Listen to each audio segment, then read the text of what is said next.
కోరుకోవాలి. సో చంద్రబాబు నాయుడు గారి కామెంట్స్ చాలా వైరల్ అవుతున్న అంశం, జగన్ వస్తాడని భయం అని చెప్పి సోషల్ మీడియాలో ట్రోల్ అవుతున్నది. అవును, ఇది ఒక మాట నిజంగా ఆయన ఆలోచించి ఎందుకు అంటున్నారు అనేది ఎట్లా ఉన్నా ఆయన అందరికీ ఇంటర్వ్యూలు ఇచ్చారు. ఆ ఇంటర్వ్యూలలో రకరకాల విషయాలు వచ్చాయి.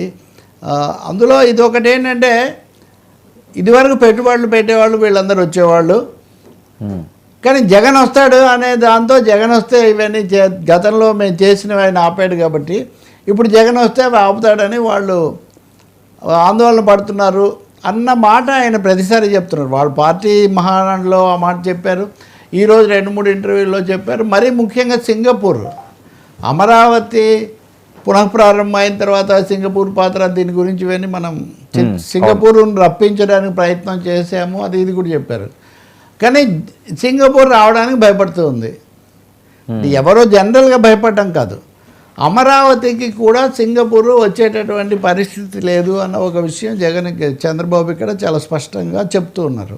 అది దానివల్ల ఉత్పన్నమయ్యేది గతసారి ఆ డిజైనింగ్ కానీ అవన్నీ సింగపూర్ను దృష్టిలో పెట్టుకొని ప్రధానంగా చేశారు. కాబట్టి ఇప్పుడు సింగపూర్ నిజంగా రాకపోతే లేదా కనీసం భాగస్వామ్యం పంచుకోకపోతే అప్పుడు బహుశా ఆ స్థాయిలో జరగడానికి కొన్ని ఇవి రావచ్చు.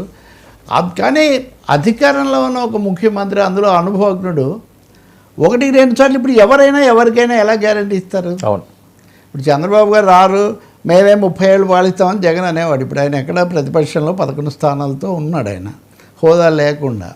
కాబట్టి ఎవరు వస్తారు ఎవరు రారు ఈ అంశం మీద రాష్ట్రాభివృద్ధి కనుక నిన్న మీకు నేను ఈ మాట కూడా చెప్పాను, వాళ్ళ హయాంలో విధ్వంసం వీళ్ళ హయాంలో అరాచకం అని ఒకరినొకరు అనుకుంటే స్టేట్ ఇమేజ్ అని చంద్రబాబు గారు ఈ ఇంటర్వ్యూలో ఒక మాట ఏమన్నారంటే ఇప్పుడే వెంటిలేటర్ మీద లేచి నిలబడుతుంది ఆంధ్రప్రదేశ్ అన్నారు. నిజంగా రాజకీయంగా కొంచెం ఉత్ప్రేక్ష కొంచెం అతిశయం ఉంటుంది, కానీ మరీ వెంటిలేటర్ మీద ఆంధ్రప్రదేశ్ ఉందా? ఉంటే కనుక వీళ్ళ బాధ్యత భారం ఈ ఇంటర్వ్యూలోనే ఆయన మొదటిసారిగా కేంద్రం నుంచి ఏదో ఒక విధంగా మరిన్ని నిధులు తెచ్చుకోవడానికి ప్రయత్నం చేస్తామని ఒక మాట కూడా ఆయన 1-2 సార్లు ఇందులో చెప్పారు. కాబట్టి రాష్ట్రానికి సంబంధించిన సమస్యలు, నిధుల కొరత ఇవి చాలా ఉన్నాయని, అదే సమయంలో మళ్ళీ వాళ్ళు వస్తారేమో అన్న భయం ఇంట బయట మాలో కూడా ఉంది అనే ఒక సంకేతం అయితే ఇస్తున్నారు. దీని మీద రాజకీయ స్పందనలు ఇంకా ఎలా ఉంటాయని. ఇంకోటేమో ఈ వార్షికోత్సవం ఈరోజు భారీ అడ్వర్టైజ్మెంట్లు ఇవన్నీ మనం చూస్తాం కదా, వీటిలో మీరు ఒకటి గమనించవచ్చు. అంటే గమనించడం అవసరమా కాదంటే ఆయన ఇచ్చిన ఇంటర్వ్యూల్లో అది కూడా ఇప్పుడు ఉదాహరణకు బాలకృష్ణ సూర్యచంద్రులాగా వీళ్ళు చిరకాలం ఉంటారు కలిసి ఉంటారు అని బాలకృష్ణ ప్రసంగంలో అన్నారు. ఇలా అన్నారు కదా, దీని అర్థం ఏంటంటే చంద్రబాబు నాయుడు గారు దానికి సమాధానం దాటేశారు. ఆయన ఏదో మంచి ఉద్దేశంతో అన్నాడు, దాని మీద విశ్లేషణ చేయని అవసరం లేదు మనమని. మా ఇద్దరు బొమ్మలు పెట్టమని ఉత్తర్వులు ఇచ్చి పెట్టారు కదా, పెట్టించారు, ఇప్పటికి కూడా ఉండొచ్చు.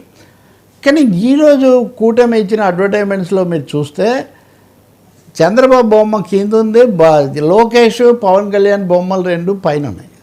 ఓకే, ఒక్క అమ్మకు ఓడి అంటే వేరే విషయం, మొత్తం పథకాలేమో ప్రభుత్వం అతడి తరఫున కదా.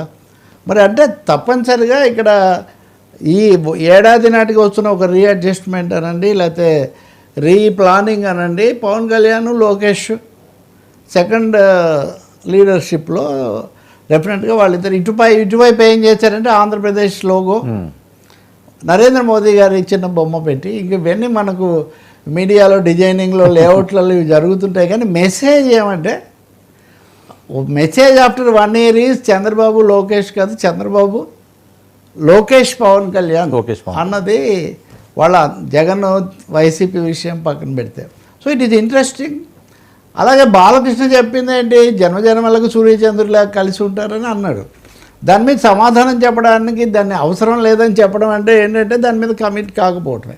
కానీ ఒక మాట అయితే చెప్పారు అన్ని ఇంటర్వ్యూల్లో, ఏమంటే మిశ్రమ ప్రభుత్వం నడుపుతున్నాము. మిశ్రమ ప్రభుత్వాల అలవాటు భారతదేశానికి ఉంది. ఓకే, యునైటెడ్ ఫ్రంట్లు కూడా నడిచాయి, ఇప్పుడు మోదీ గారు కూడా నడుపుతున్నాడు. మేము కూడా ఇంతకుముందు మాలో బీజేపీ ఉన్నప్పటికీ అప్పుడు వేరు, ఇప్పుడు మేము పూర్తిగా మిశ్రమ ప్రభుత్వం నడుపుతున్నాము అని. అంటే మిశ్రమ ప్రభుత్వాలే ఇక మీదట ఉంటాయన్న దానికి కూటమి అన్న కాన్సెప్ట్కు చంద్రబాబు ఫిక్స్ అయిపోయారా అని కూడా ఇక్కడ మనకు స్పష్టమవుతుంది. ఆ ఫిక్స్ అయితే అప్పుడు పవన్ కళ్యాణే ఉంటారా సూర్యచంద్రుల ఫార్ములాలో?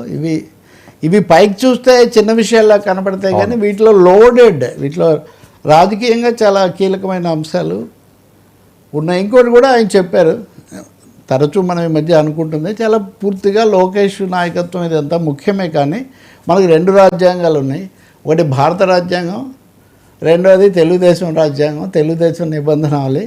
ఈ రెండింటి ప్రకారం లోకేష్ యొక్క పగ్గాలు అప్పగించడం అనేది జరుగుతూ ఉంటుంది. మనం కూడా అనేకసార్లు ప్రస్తావన వచ్చింది, భువనేశ్వరి గారు అవును. అంటే ఆయన దాదాపు చెప్పింది ఏంటంటే ఆలోచన ఏం లేదు.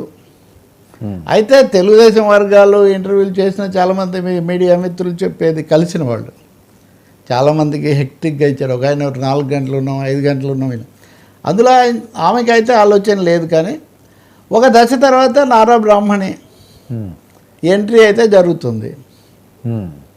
అంటే ఒక విధంగా రామారావు గారి, బాలకృష్ణ గారి ఆ పరంపరలో. సో అది ఆమె ఎంట్రీ మటుకు ఇప్పుడు కాదు ఎప్పుడు అనేది. భువనేశ్వరి గారు వయస్సు వాటి సీనియారిటీ ఉన్న ఆమె వస్తారని. సో వాళ్ళ ఫ్యామిలీకి సంబంధించిన అరేంజ్మెంట్ అవును ఇది. సరే, కృష్ణరాజు అరెస్ట్ ఎక్కడెక్కడ ఉన్నారా అని